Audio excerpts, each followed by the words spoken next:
আসসালামু আলাইকুম ওয়া রাহমাতুল্লাহি ওয়া বারাকাতুহু। সন্তান জন্ম হওয়া যেমন আনন্দের, সে সন্তানের প্রাথমিক কাজগুলো সুন্নাতের আলোকে পালন করা আরো বেশি আনন্দের। কেননা এ সুন্নাতের অনুসরণ সদ্য ভূমিষ্ঠ সন্তানকে সঠিক, সুন্দর জীবনের দিকে ধাবিত করবে।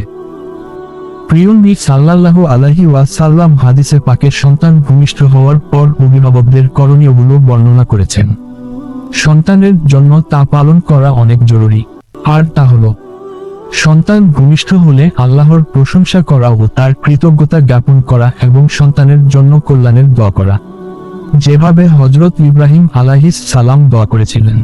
সকল প্রশংসা আল্লাহর, যিনি বৃদ্ধ বয়সে আমাকে ইসমাইল ও ইসহাককে দান করেছেন। নিশ্চয় আমার রব দোয়া শ্রবণকারী। হে আমার রব, আমাকে সালাত কায়েমকারী বানান এবং আমার বংশধরদের মধ্য থেকেও, হে আমাদের রব, আমার দোয়া কবুল করুন। হে আল্লাহ, যেদিন হিসাব কায়েম হবে, সেদিন আপনি আমাকে, আমার পিতামাতাকে ও মুমিনদেরকে ক্ষমা করে দেবেন। সূরা ইব্রাহিম, আয়াত 39-41। 1. সন্তান ভূমিষ্ঠ হওয়ার পর প্রথম কাজ হলো নবজাতকের ডান কানে আজান এবং বাম কানে ইকামত দেয়া। হযরত আবু রাফের রাদিয়াল্লাহু আনহু বর্ণনা করেন, ফাতেমার ঘরে হাসান ইবনে আলী ভূমিষ্ঠ হলে আমি রাসূলুল্লাহ সাল্লাল্লাহু আলাইহি ওয়াসাল্লামকে তার কানে আজান দিতে দেখেছি। আবু দাউদ, তিরমিজি। 2. সন্তান ভূমিষ্ঠ হওয়ার প্রথম দিন বা সপ্তম দিন নবজাতকের নাম রাখা সুন্নত।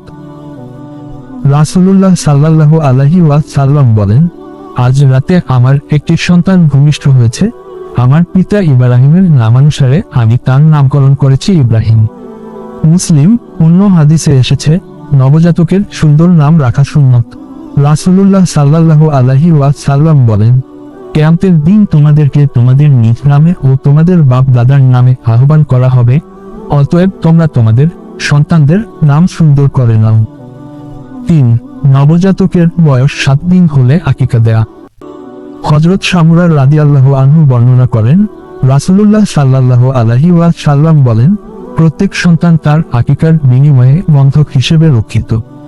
অতএব সপ্তম দিন তার পক্ষ থেকে আকিকা কর, তার চুল কাট ও তার নাম রাখো। মুসনাদে আহমদ, তিরমিজি। যদি কেউ 7 দিন পর আকিকা দিতে না পারে তবে সে 14 কিংবা 21 দিন পর আকিকা করবে। যদি তাতেও সমর্থন না হয় তবে পরে তা আদায় করে নেবে। 4. নবজাতকের জন্মের সপ্তম দিন মাথা মুন্ডন করে চুলের ওজন পরিমাণ রূপা, অর্থ দান করা।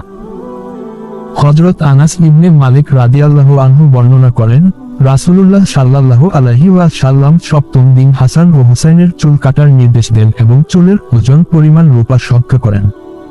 তিরমিজি। হযরত আলী রাদিয়াল্লাহু আনহু থেকে বর্ণিত, রাসূলুল্লাহ সাল্লাল্লাহু আলাইহি ওয়াসাল্লাম হাসানের পক্ষ থেকে একটি বকরি আকিকা দিয়েছেন এবং বলেছেন, হে ফাতিমা, তার মাথা মুন্ডন কর ও তার চুলের ওজন পরিমাণ রূপ সদকা কর।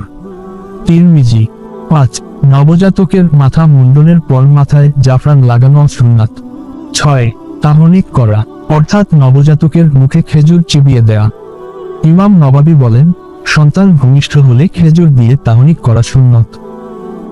হযরত আনাস রাদিয়াল্লাহু আনহু বলেন, আব্দুল্লাহ ইবনে আবু তালহা ভূমিষ্ঠ হলে আমি তাকে রাসূলুল্লাহ সাল্লাল্লাহু আলাইহি ওয়াসাল্লামের কাছে নিয়ে গেলাম। তিনি বললেন, তোমার সঙ্গে কি খেজুর আছে? আমি বললাম, হ্যাঁ। রাসূলুল্লাহ সাল্লাল্লাহু আলাইহি ওয়াসাল্লাম খেজুর চিবালেন, অতঃপর তা বের করে বাচ্চার মুখে দিলেন। বাচ্চাটি জিহ্বা দিয়ে চুষে চুষে অঠোটে লেগে থাকা অংশ চেটে খেতে লাগলো। রাসূলুল্লাহ সাল্লাল্লাহু আলাইহি ওয়াসাল্লাম এর দৃশ্য দেখে বললেন, দেখো, আনসারদের খেজুর কত প্রিয়। মুসলিম। হযরত আবু মুসা রাদিয়াল্লাহু আনহু বলেন, আমার এক সন্তানের জন্ম হলে আমি তাকে রাসূলুল্লাহ সাল্লাল্লাহু আলাইহি ওয়াসাল্লামের কাছে নিয়ে যাই। রাসূলুল্লাহ সাল্লাল্লাহু আলাইহি ওয়াসাল্লাম তার নাম রাখেন ইব্রাহিম। অতঃপর খেজুর দিয়ে তাহনিক করেন, তার জন্য বরকতের দোয়া করেন এবং আমার কাছে ফিরিয়ে দেন। বুখারী ও মুসলিম। 7. সন্তান ভূমিষ্ঠের 7 দিন পর খতনা করা সুন্নাত। হযরত জাবের রাদিয়াল্লাহু আনহু বর্ণনা করেন, রাসূলুল্লাহ সাল্লাল্লাহু আলাইহি ওয়াসাল্লাম সপ্তম দিন হাসান এবং হুসাইনের আকিকা দিয়েছেন ও খতনা করিয়েছেন। তাবারানী, বাইহাকি। নবজাতকের জন্মের 7 দিন থেকে শুরু করে 3 বছরের মধ্যে খতনা করা উত্তম। আর 7 বছর পূর্ণ হওয়ার আগেই খতনা করে নেওয়া ভালো। তবে সাবালক হওয়ার আগেই খতনা করা জরুরি।